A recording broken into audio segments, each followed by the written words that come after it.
It's Manchu. Welcome back to Minecraft Bedrock vs. Java, where I play through both versions of the game and compare them.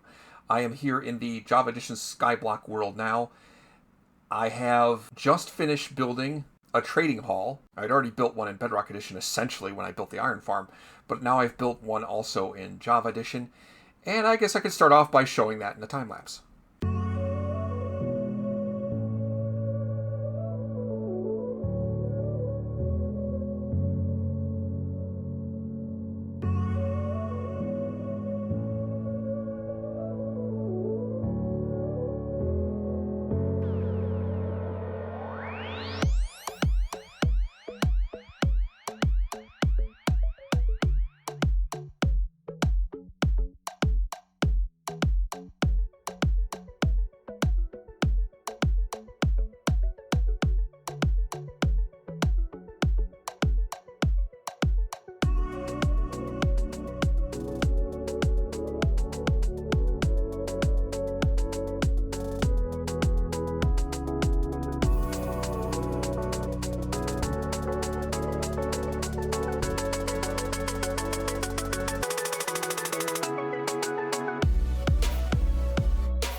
So as you can see from the trading hall, I've been able to get full diamond gear, including this really cool hull.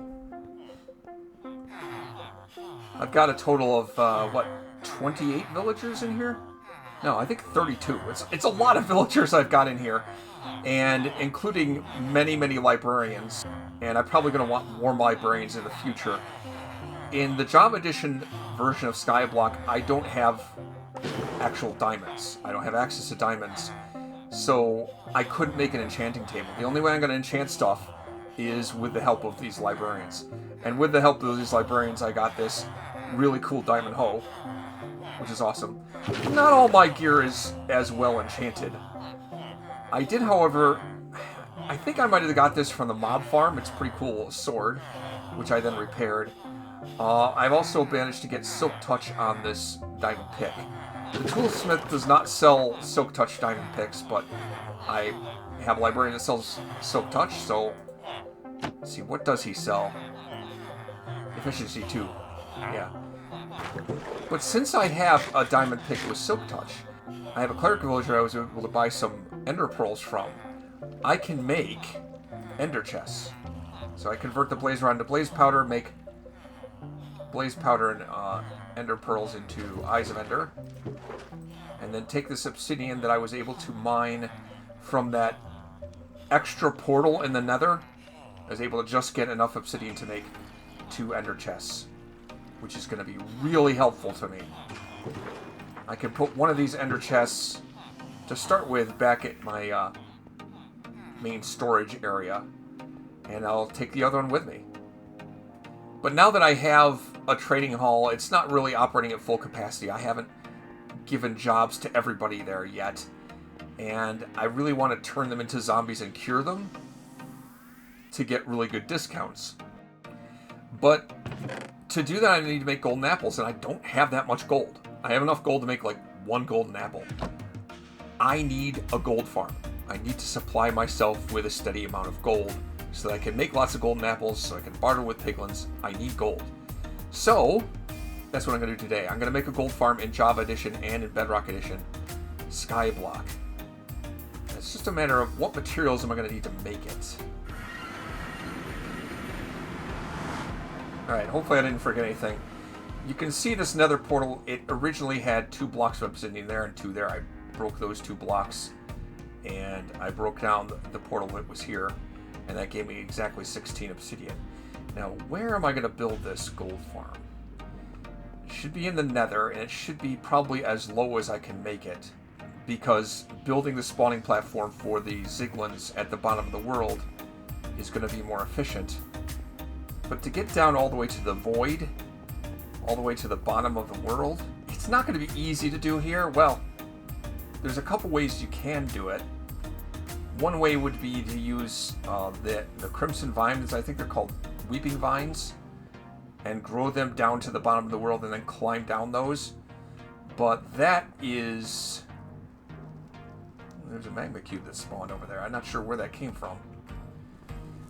That is extremely dangerous to do, honestly. There's a better way. What I can do is make use of this nether fortress, because the tower here goes all the way down to the bottom of the world. Just gotta make sure I don't dig down too far. I want the gold farm to be in the nether waste, obviously, but most of this Skyblock map is nether waste, most of it, except the different islands that are a certain specific biome. So if I platform out far enough from here, and it won't have to be very far, I will get into nether waste.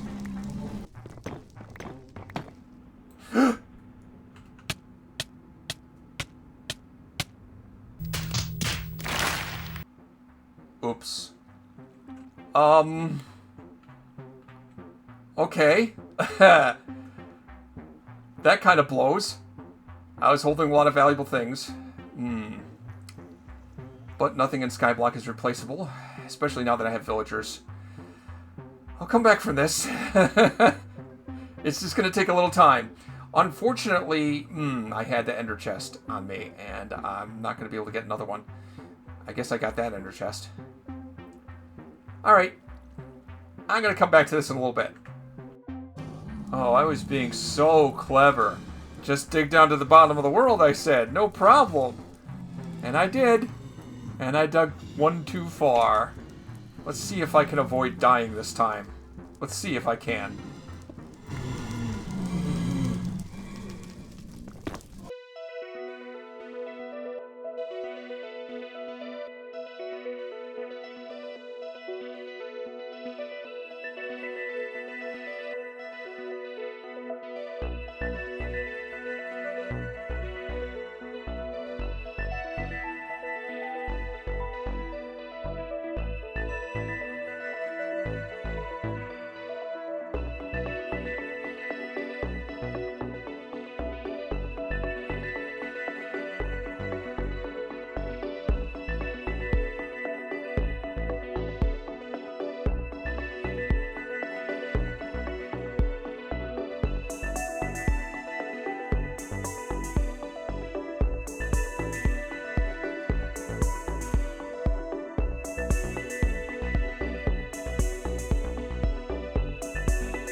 Fighting all these Ziglins is hungry work.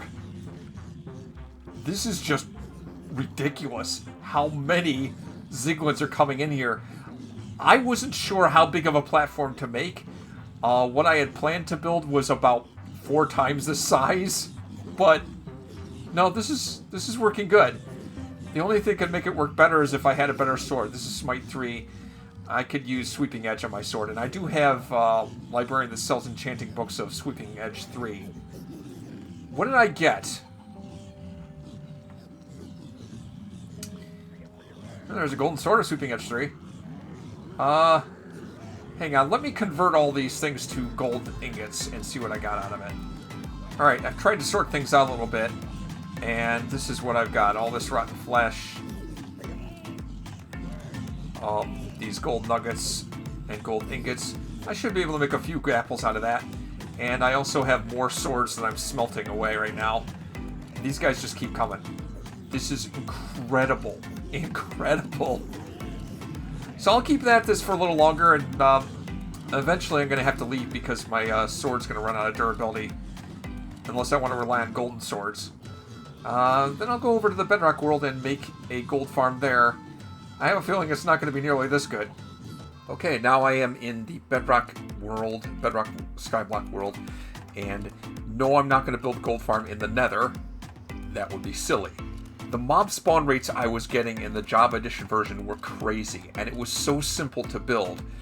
Unfortunately, the Bedrock Edition version of the gold farm is going to be far more complicated and not be as good. But I did get from the Wandering Trader blue ice. With this blue ice, I can now make a Basalt Generator in Bedrock Edition, and it works weird, I think. Let me try it. It's been a while since I've used it, but I think its function was a little odd. If I mine this, let's see how it works. Of course, I have an Efficiency 5 diamond pick, so yeah, it's working pretty good. Once upon a time, there was a glitch in how this Basalt Generator worked in Bedrock Edition that caused it to mine like really, really super duper fast, but doesn't look like that's happening now. This looks normal.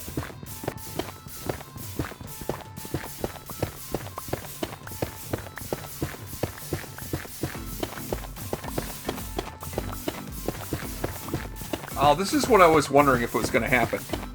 If you get the timing just right, it starts to mine like really, really fast, but it looks like it's only once in a while does that happen. Okay, near the iron farm, and I think this is where I'm going to build the gold farm.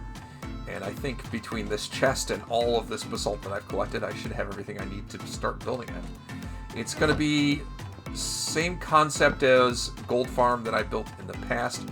I'm going to make really big nether portals and cycle them on and off rapidly. Whenever those nether portals activate, there's a small chance of a Ziglin spawning in. And that random chance is for every block of the nether portal. So the bigger I make the nether portal, the more frequently I tick it on and off, the more Ziglins I'm going to get spawning in.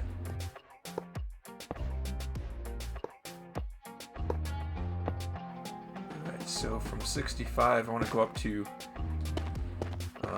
95.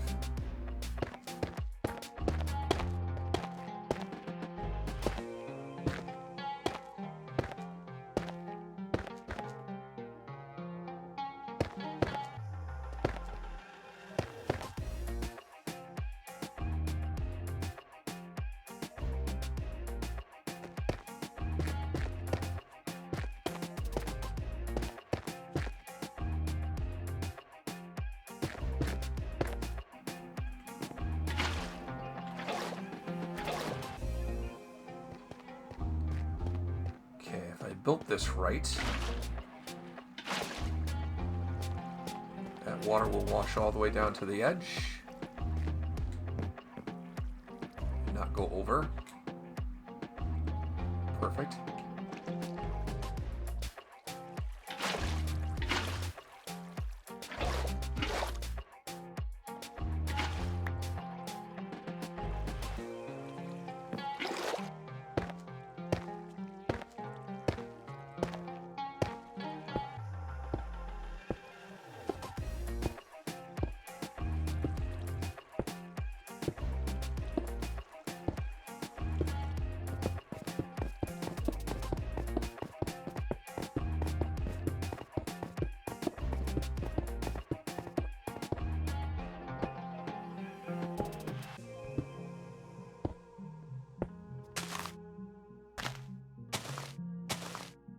put a button here, and here, and here.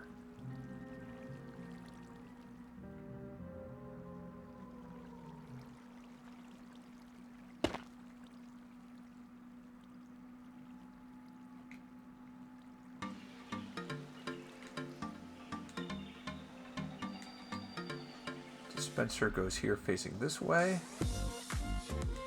Put that in it. And just for the sake of argument, I want to see. That does exactly what I want it to do. Good.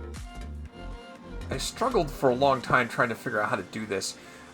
In my previous gold farm like this, I used flint and steel with a dispenser to light the portal, and then the same mechanism with the dispensers and water buckets to turn it off. But I mean, I could get flint and steel, but it's kind of a pain to have to keep gathering gravel from way far out in the nether. Or, you know, theoretically I could barter with piglins for it, but I need gold to do that. It's kind of a pain to do, and I can use lava sources. Someone suggested this to me, but I struggled trying to figure out how to do it. How to get the lava sources to work to light the portal. And I borrowed this design from, I think the guy's name is TBOGG. I'll put a link in the description to his video. And I'm going to use these observers to kind of create update ticks for the lava sources. It's kind of some kind of weird voodoo magic how it works, but trust me, it will work.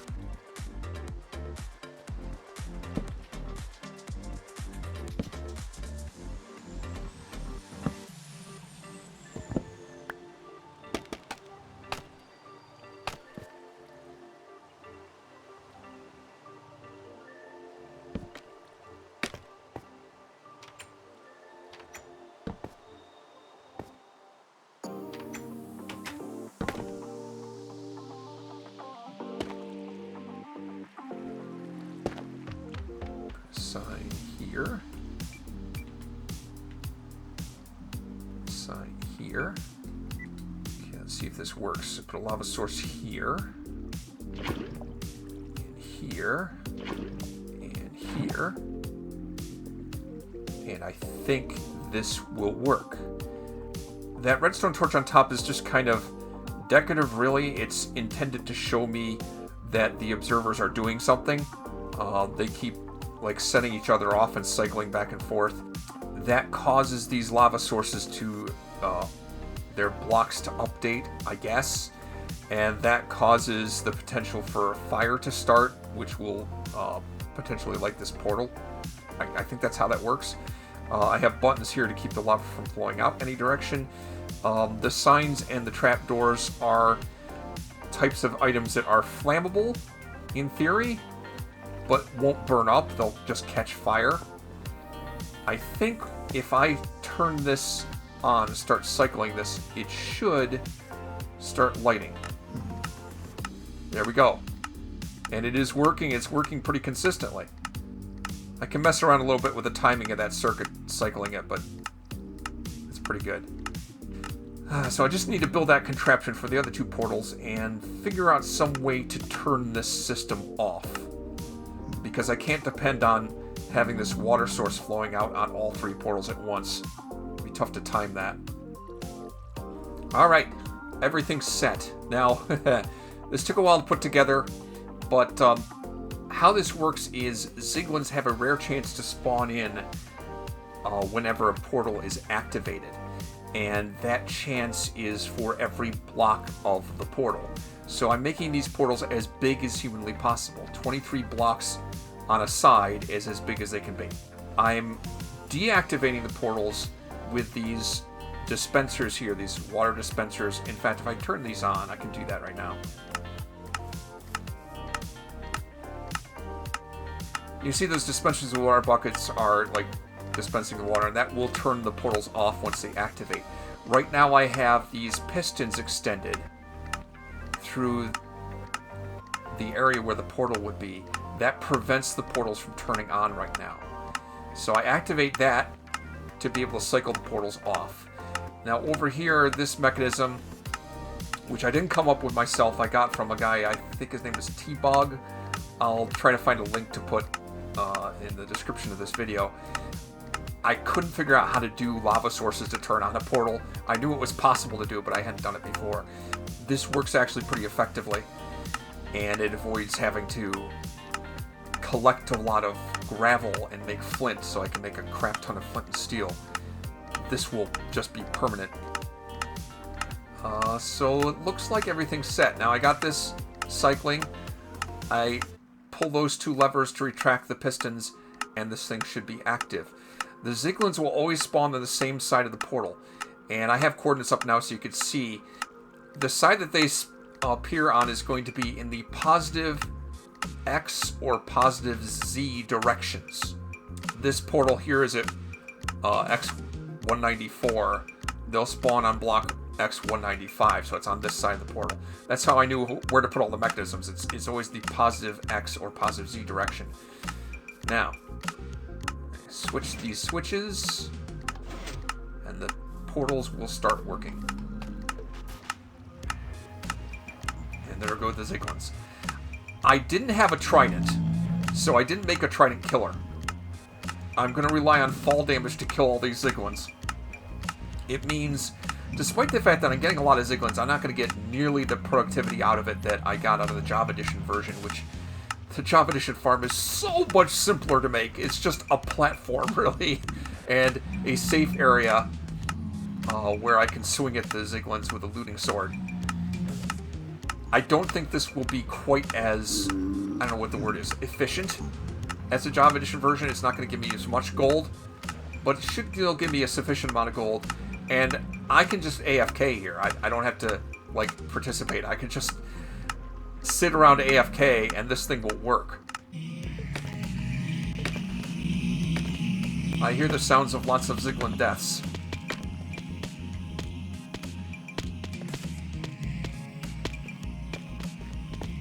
Unfortunately, I haven't leveled up my librarians enough to buy glass from them, so you can't really see what's going on in here. But trust me, you can see Ziglins dying in large numbers. I kind of see their death throes. Got a spare torch in there. And all I'm going to get from this is rotten flesh and gold nuggets. That's all this thing is going to get from me, because I'm not killing the Ziglins myself. It's just fall damage that's killing them. But still, I can just sit around here AFK. In fact, I can go over to the iron farm, where I have a roof over my head and a bed to sleep in, and just hang around here AFK, collecting all the iron and gold that I need. So that's kind of nice. Well, that took a while to put together, but I'm happy to have it done now. Now, for both Java Edition and Bedrock Edition, I have a source of gold, and I can use that to make golden apples and cure my villagers and get really good discounts, so I can use my trading hall as a way to get experience. And I can also make use of lots of librarians to get all the best enchantments. It's great. And if you made it this far in this video, you probably liked what you saw, so click on the like button. And if you want to see more videos like this, subscribe to my channel. Next time, I'm not sure what I'm going to do. I don't really have a plan in mind, but there's a lot of little micro farms, a lot of things I can do now that I have redstone and that I have silk touch tools, by the way. I can make the ultimate stone generator that'll be super efficient and lossless. Maybe make a few other small automated farms. It's debatable how useful they are, but it's kind of cool to see them. And there are a few things in Java Edition world that are unique to that world that I'd like to explore as well. But I'm getting close. Maybe not next time, but soon. I'm getting close to being able to take on the End Dragon in Skyblock. That'll be kind of thrilling. But next time I'll see what kind of other productive things I can get into. And Amon chooses Minecraft, Java versus Bedrock.